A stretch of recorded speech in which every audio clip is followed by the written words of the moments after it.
Shine परिवार के आप सभी कस्टमर, सभी एसोसिएट, आप सभी को Rashid Naseem, chairman shine group का प्यार भरा नमस्कार। साथियों, यह संदेश मेरा उन सभी साइट प्रेसिडेंट्स के लिए है जिन्होंने 2019 के बाद से साइट का इंतज़ाम और वहाँ की बागडोर अपने हाथ में लिया, वहाँ कमांड अपने हाथ में लिया। मैं आप सभी लोगों को नाम लेकर संबोधित कल से करूँगा, लेकिन अभी फ़िलहाल मैं साइट के बारे में बताता चल रहा हूँ। और इन साइटों में कुछ साइट ऐसी हैं जिसकी आधी अधूरी डिटेल मेरे पास आ चुकी है। पूरी भी मैं नहीं कहूँगा क्योंकि पूरी आपके अनुसार होंगी, मेरे अनुसार से भी डिटेल आधी अधूरी है। कानपुर पोलिस्टार गैलेक्सी और पोलिस्टार 2, पोलिस्टार 1, गैलेक्सी 3 के तीनों, जिसमें गैलेक्सी की डिटेल तो अभी तक मेरे पास बिल्कुल नहीं आई है। पोलिस्टार 1 की आंशिक रिपोर्ट आई है मेरे पास, पूरी नहीं आई है। बाकी डिटेल देने की बात की गई थी, लेकिन अभी तक वो डिटेल मेरे पास पहुंची नहीं है और आज अंतिम दिन है। पोलिस्टार 2 की ऑलमोस्ट 60-70% रिपोर्ट मेरे पास आ चुकी है, लेकिन अभी वहाँ पे भी 30 से 40% डिटेल आना बाकी है। लखनऊ आ जाते हैं, लखनऊ पैराडाइज गार्डन, जहाँ की डिटेल अभी मेरे पास शायद आधी कह लें, आंशिक तौर से कह लें, वो पहुँची है, लेकिन उस रिपोर्ट को पूरा नहीं माना जा सकता क्योंकि उस रिपोर्ट से संबंधित बहुत चीज़ें भी जानकारी मेरे पास नहीं आई है। इसके अलावा shine valley, nature valley, new shine valley, Vedic Vihar, solitaire city, Xavier city, royal residency, इनमें से अभी कहीं की डिटेल मेरे पास नहीं आई है। आगे बढ़ते हैं, प्रयागराज, लोडस्टार, जेडएसवी, नैनी मॉल, जहाले 1, जहाले 2, पूरी रिपोर्ट मेरे पास अभी यहाँ की भी नहीं आई है। एक छोटा सा पार्ट था अर्बन स्टेट फतेहपुर, वहाँ की भी डिटेल मेरे पास अभी नहीं आई है।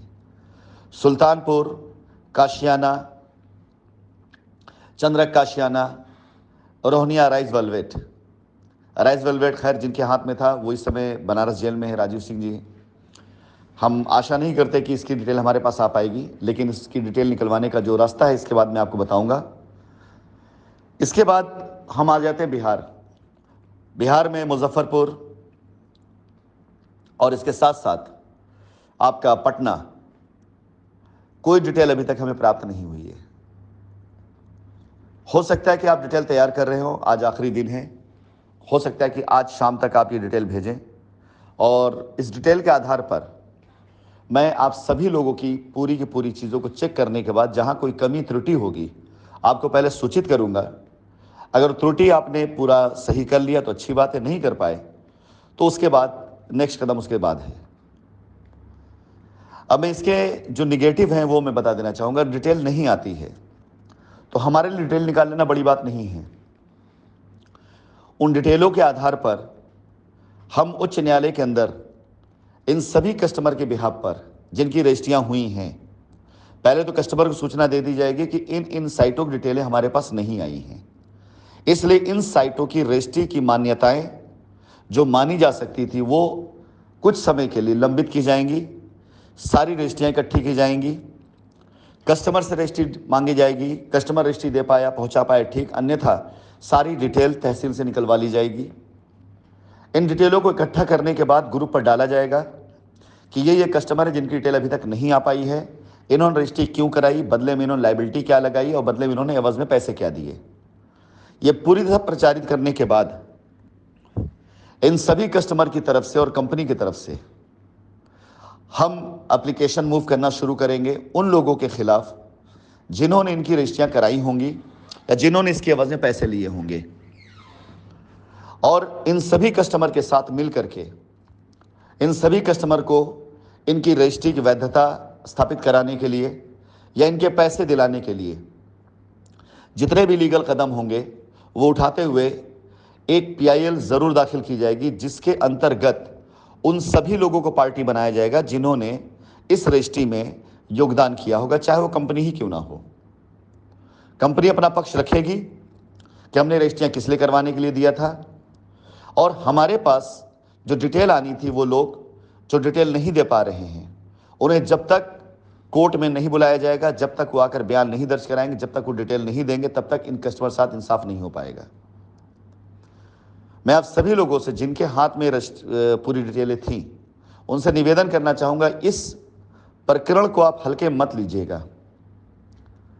जिन कस्टमर्स ने कंपनी अकाउंट के अलावा कस्टमर के बैंक अकाउंट में पैसा दिया है, वो प्रकरण इसके आगे छोटा है, क्योंकि वो सारे मामला 2019 से पहले के हैं।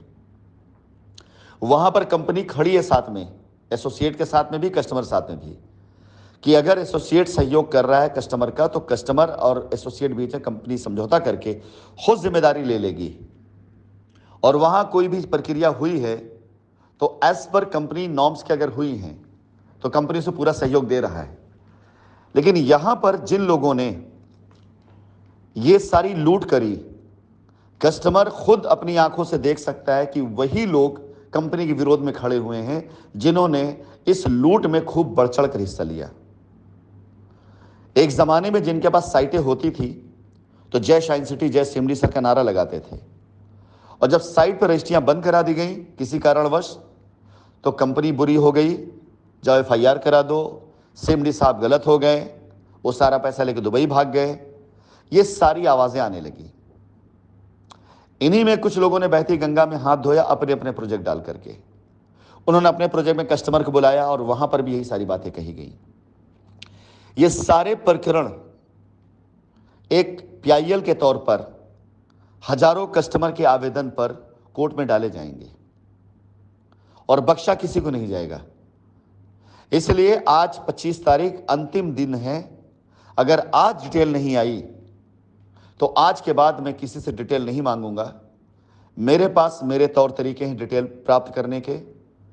सारी रजिस्ट्रियां तहसीलों से निकलवा करके, उन्हें ग्रुप पे डलवा करके, उनसे खुद निवेदन कर मैं डिटेल ले लूंगा कि उन्होंने क्या दिया था अपनी लायबिलिटी उतारने के लिए, और कितने पैसे नगद दिए, कितने पैसे अकाउंट में दिए, किसको किसको पैसे दिए। आज आपकी कोई डिटेल आ जाती है, उसमें जितनी भी लेनी देनी है वो सारी कंसीडर की जाएंगी, जो सही होंगी, जायज होंगी। लेकिन आज के बाद अगर आप डिटेल नहीं पहुंचा पाते हैं तो आज के बाद जो भी एक्शन कंपनी लेगी उसमें कोई भी सुनवाई नहीं होगी। इसके बाद फिर किसी तरह की सुनवाई नहीं होगी, कोई सुनवाई नहीं होगी। और यह मान के चलिएगा कि कल के बाद से यह मिशन पूरी तरीके से मेरा टारगेटेड मिशन होगा। जितना समय आजकल मैं पूरा साइट पर, कस्टमर पर, लीगल पर, हाईकोर्ट पे दे रहा हूं, उतना ही समय मैं अकेले इस केस पे दूंगा मैं, क्योंकि यह सबसे बड़ा वजह है, सबसे बड़ी वजह है ये, जहां पर स्कैम किया गया है और जिससे कंपनी बदनाम किया गया है। कस्टमर्स को बताना चाहूंगा कि जिन लोगों की जिम्मेदारी पे साइटें दी गई थी, कंपनी के विरोध करने वाले लोगों ने जाकर के उनके साथ मुलाकातें करी, उन्हें लालच दिया, प्रलोभन दिया, कंपनी के साथ दगा करने के लिए उन्हें प्रेरित किया। और आपने देखा है पीछे पहले कि कंपनी को सिर्फ मात्र 30 लाख रुपए आया, बाकी 2 करोड़ 10 लाख रुपए बंदरबाट की गई। कहां का बंदरबाट की गई है, इसी को देने में डर रहे हैं सारे लोग।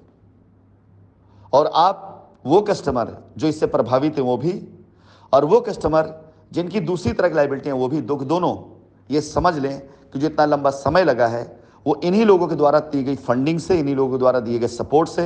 इतने अनाप शनाप आरोप लगाए गए, मीडिया में इतनी खबरें छपवाई गई, इतना ज़्यादा लोगों को घूस देकर, चाहे जैसे देकर के, निर्दोष लोगों को जेल के पीछे डलवाया गया, सबके खिलाफ FIR कराया गया, और जो असली दोषी हैं वो घूम रहे हैं, टहल रहे हैं, वो ऐश कर रहे हैं, मौज कर रहे हैं।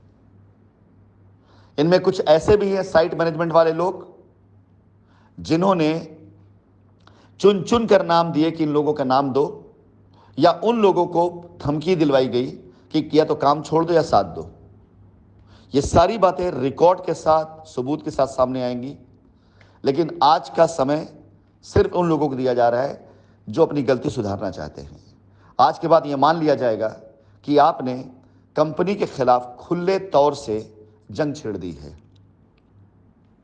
और कंपनी भी देख लेगी इस बात को कि इस मामले में कौन कंपनी के साथ खड़ा है और कौन कंपनी के विरोध में जा रहा है।